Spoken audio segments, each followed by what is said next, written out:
ریحان آج پھر دیر سے گھر آیا تھا۔ امی پریشان تھی، اسے دیکھتے ہی پوچھنے لگی کیوں دیر ہوئی۔ اس نے تھکے ہوئے لہجے میں بتایا کام زیادہ تھا اس لیے دیر ہو گئی۔ امی مطمئن ہو کر سو گئی جبکہ اس کی بیوی کھانا گرم کرنے لگی۔ بچے سو چکے تھے۔ صبح امی نے نماز قرآن پاک پڑھنے کے بعد بچوں کی تیاری اور ناشتے میں بہو کی مدد کی اور ریحان کا پوچھنے لگی جو ابھی تک سویا ہوا تھا۔ بہو نے بتایا طبیعت خراب ہے، رات دوا لے کر سویا ہے اس لیے دیر سے اٹھے گا۔ کافی دیر بعد ریحان اٹھا اور موٹر سائیکل لے کر گھر سے نکل گیا۔ امی کو پتہ چلا کہ ناشتے کے بغیر چلا گیا ہے تو پریشان ہو گئی، تاہم بہو نے بتایا تھوڑی دیر کے لیے گیا ہے، ابھی آ جائے گا، اور واقعی آدھے گھنٹے بعد ریحان واپس آ گیا۔ امی کو ریحان میں بڑی تبدیلی نظر آ رہی تھی۔ یہ وہی ریحان تھا جو نماز کا بڑا پابند تھا۔ وہ اب پہلے جیسا ریحان نہ تھا۔ اس کے چہرے کی تازگی مانڈ پڑ چکی تھی اور پریشانی کے آثار ہر وقت نظر آنے لگے تھے۔ کہاں تو ریحان بات بات پر کہکے لگایا کرتا تھا، کبھی فروٹ کبھی کیک لے کر گھر آتا، اور کہاں اب خالی پریشان چہرہ لے گھر تاخیر سے آنے لگا تھا۔ امی نے کئی بار پوچھا مگر ہر بار ٹال جاتا اور کام کی زیادتی کا بہانہ بنا کر انہیں مطمئن رلانے کی کوشش کرتا۔ تاہم مگر امی کا دل کہتا کہ کوئی بات تو ضرور ہے۔ ایک رات ریحان گھر نہ آیا تو سبھی پریشان ہو گئے۔ ساری رات ریحان کی بیوی اور ماں نے پریشانی میں گزاری۔ فون کرتے تو موبائل آف ملتا۔ صبح ہوئی تو امی نے دوسرے بیٹے دانیال کو بلایا اور ریحان کی بابت پوچھا۔ دانیال نے جو کچھ بتایا اسے سن کر تو امی کو اپنے پاؤں سے زمین نکلتی محسوس ہوئی۔ ریحان نے 18 ماہ سے دکان کا کرایہ نہیں دیا تھا اور مالک کی دکان نے 2 لاکھ ایڈوانس پیسوں میں سے کرایہ کاٹ کر اسے فارغ کر دیا تھا۔ سوچنے والی بات تو یہ تھی کہ ریحان 18 ماہ سے کیا کر رہا تھا جو کرایہ تک ادا نہ کر سکا۔ امی اور بھابھی کی پریشانی دیکھ کر دانیال ریحان کی تلاش میں نکلا اور دوپہر کو اسے ساتھ لے کر گھر آ گیا۔ ریحان کا چہرہ اترا ہوا اور نظریں جھکی ہوئی تھی۔ دانیال نے جو کچھ بتایا وہ سب گھر والوں کے لیے ناقابل یقین تھا۔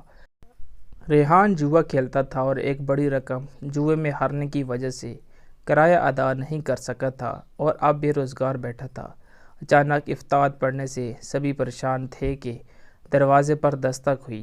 دانیال نے دروازہ کھولا تو ایک آدمی ریحان سے اپنا 80,000 کا قرض لینے آیا تھا۔ دانیال نے کہا ریحان گھر پر نہیں ہے۔ دوبارہ آنے کا کہہ کر اسے چلتا کرنے کی کوشش کی مگر وہ جانے کو تیار نہیں تھا۔ وہ جی ریحان کی اب دکان بھی نہیں رہی، مالک نے واپس لے لی ہے، وہ ہمارا قرضہ کیسے ادا کرے گا، مجھے اپنے پیسے چاہیے۔ اچھا شام کو آنا پھر بات کریں گے، دانیال نے نرمی سے کہا تو وہ چلا گیا، ورنہ وہ تو گلی میں شور شرابے کا خدشہ پیدا کرنے کا امکان صاف نظر آ رہا تھا۔ ابھی تھوڑی سی دیر گزری ہوگی کہ ایک اور آدمی نے دستک دی اور ریحان چارپائی پر پریشان لیٹا تھا۔ بیوی نے دروازہ کھول کر پوچھا تو آنے والے نے کہا ریحان صاحب کو کہہ دینا سلیم آیا تھا جس سے انہوں نے 50,000 کی فریج لی تھی، فوراً پیسے دے، مجھے اشد ضرورت ہے۔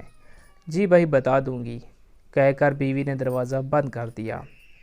امی حیران و پریشان تھی کہ ریحان کو یہ بری لت کیسے اور کب پڑی۔ اچھا خاصا پڑھا لکھا لڑکا تھا، کام کر کے فیکٹری میں کام کر رہا تھا کہ کاروبار کا شوق چڑھایا اور نوکری چھوڑ کر موبائل کی خرید و فروخت کی دکان ڈال لی۔ اب 2 بچے تھے، بیوی بھی تھی، گھر کے اخراجات تھے اور بے روزگار قرضوں تلے دبا بیٹھا تھا۔ دانیال نے بتایا کئی ماہ سے یہ سلسلہ جاری تھا، میچوں پر شرطیں لگاتا تھا۔ ایک دفعہ رات کے وقت مجھے پتہ چلا جب شرط ہارنے پر اسے 1 لاکھ کے عوض لوگ مرنے مرانے پر اتر آئے تھے تو میں نے بدنامی کے ڈر سے کسی سے ادھار لے کر اسے بچایا تھا اور سمجھایا تھا کہ یہ کام نہ کرے، مگر لگتا ہے اس نے یہ کام نہیں چھوڑا۔ نتیجہ آپ کے سامنے ہے۔ یہ کوئی چھوٹا بچہ تو نہیں کہ اسے سمجھایا جائے، یہ عاقل بالغ ہے، مجھ سے زیادہ پڑھا لکھا ہے۔ بیٹا 1 کے 100 بنانے کے چکروں میں اس کا یہ حال ہوا ہے، اب فاقے کرے گا تو عقل ٹھکانے آ جائے گا۔ امی نے آپ بھرتے ہوئے کہا۔ اتنے میں ریحان کے بچے سکول سے آ گئے۔ آہا آج ابو گھر پر ہے، ننھی نیلم پکاری، تایا ابو بھی آئے ہیں۔ ننھا سلمان چہکا۔ بچے خوش خوش گھر میں آئے تھے مگر سب کے پریشان چہرے دیکھ کر پریشان ہو کر بولے کیا ہوا امی، کیا ہوا؟ کچھ بھی تو نہیں؟ امی نے آنسو پوچھتے ہوئے کہا۔ امی کی 2 بیٹے اور 1 بیٹی تھی۔ سب اپنے اپنے گھر بار والے تھے۔ میاں کا چند سال پہلے انتقال ہوا تھا۔ امی کبھی ریحان کے پاس اور کبھی دانیال کے پاس رہتی تھی۔ دونوں کے گھر ایک ہی محلے میں تھے۔ دونوں کے بچے اپنی دادی سے بہت پیار کرتے تھے اور انہوں نے کبھی انہیں پریشان اور اداس نہیں دیکھا تھا۔ انہیں روتے دیکھ کر وہ بھی پریشان ہو گئے۔ امی ریحان والی دکان اس کے دوست آفتاب نے لے لی ہے۔ دانیال نے دوسرے دن آ کر امی کو بتایا تو پریشانی میں مزید اضافہ ہوا۔ ریحان کی دکان کا رنر پر ایسی جگہ واقع تھی جہاں آمد و رفت زیادہ ہونے کی وجہ سے رش کافی رہتا تھا۔ اس طرح اس کی دکان خوب چلتی ہوئی تھی جب اس کی بے وقوفی کی وجہ سے ہاتھ سے جاتی رہی تھی۔ ریحان نے امی کو بتایا کہ سب سے پہلے آفتاب نے ہی اسے میل کیے تھا کہ میچوں پر شرط لگاتے ہیں، جیتنے کی صورت میں لاکھوں کمائیں گے اور لاکھوں کمائیں بھی، مگر ہوس اتنی بڑی کہ ہر وقت اسی کے بارے میں سوچتا رہتا، یہاں تک کہ قرض لے کر جوا کھیلتا، مگر جوا کسی کا نہ ہوا۔ اس مشغلے نے اس کی خوب بدنامی کرائی اور پیسے کا محتاج کر دیا۔ آج جوا کھیلنے کی ترغیب دینے والا اس کی دکان پر برا جمان تھا اور وہ ایک بے روزگار انسان جس کی سمجھ میں کچھ نہیں آتا کیا کرے۔ امی جو اپنے سب فریض سے سبق دوش ہونے کے بعد سکھ چین کی زندگی بسر کرنا سوچ رہی تھی، بے حد پریشان تھی۔ ان کی راتوں کی نیند اڑ گئی تھی۔ چھوٹے چھوٹے بچے کیسے کھائیں پیئیں گے، کیسے پڑھیں گے؟ کاش برے کام کرنے سے پہلے انسان اس کے برے نتائج پر بھی غور کیا کرے، مگر آنکھوں پر جب ہوس و حرص کی چربی چڑھ جاتی ہے تو کوئی رشتہ دکھائی نہیں دیتا۔ بیچاری امی ریحان کے غم میں گولی جا رہی تھی۔ ریحان نے سبزی کی ریڑھی لگا لی۔ دانیال نے امی کو بتایا تو انہوں نے بے حد دکھ ہوا، مگر سکون کا سانس بھی آیا۔ اس میں حق حلال کی روزی، بچوں کو کھلانے کا جذبہ تو پیدا ہوا۔ ابھی بچے چھوٹے تھے، انہیں معلوم نہیں تھا کہ ان کے باپ نے کیا کیا کیا ہے، ورنہ تو ریحان کی بڑی بڑی گیموں کی دھوم پوری مارکیٹ میں تھی، جو اس کے بہن بھائی اور امی کے لیے باعث شرم تھی۔